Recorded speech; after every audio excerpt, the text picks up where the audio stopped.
Miss Ray here. Just wanted to answer a few questions to help you get to know me a little bit better. The first thing I would do, and this is so lame, is I would pay off all my bills. I know, it's really sad. After that, I would probably buy a much bigger house on what I like to call the other side of the river. That's how I think of it. Like, I'm on the Rancho side of the river. The other side of the river is real nice, has a view.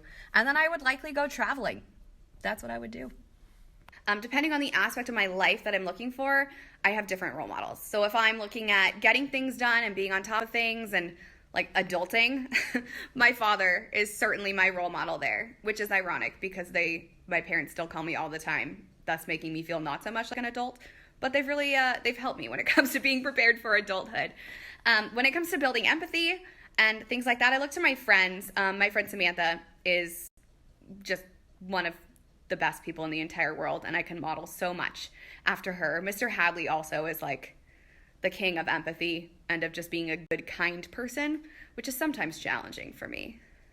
Sometimes I'm not the kindest, but I work on it all the time. And then if I look at my role model as far as kind of career, my 11th grade English teacher, he really was a role model for me. And then when it comes to theater and directing, my high school theater teacher. I've been pretty fortunate. I've gone outside the country quite a few times. My parents were able to take me outside the country when I was younger. I think probably my favorite place, this is so cliche, but maybe Paris.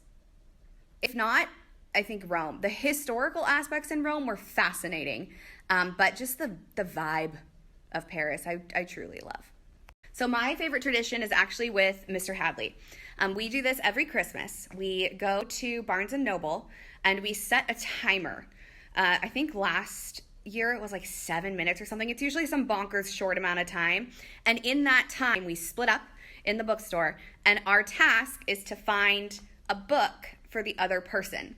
And so that's what we do for Christmas for each other. And we pair it with like lunch or brunch. It's a lot of fun. And sometimes we hit it just spot on. We know each other pretty well, so that we're able to kind of use that knowledge to pick the perfect book.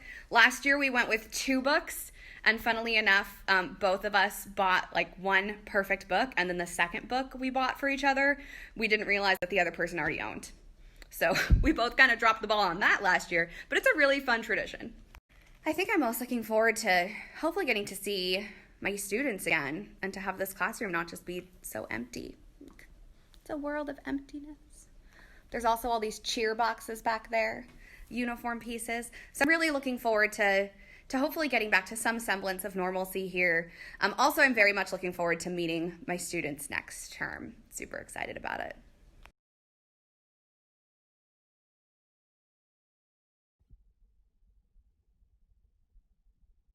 All right, Vista, hopefully this helped you to get to know me a little bit better. Miss Ray, your resident Britney Spears loving Slytherin English teacher, and I miss you all so much, and I can't wait to see you all again.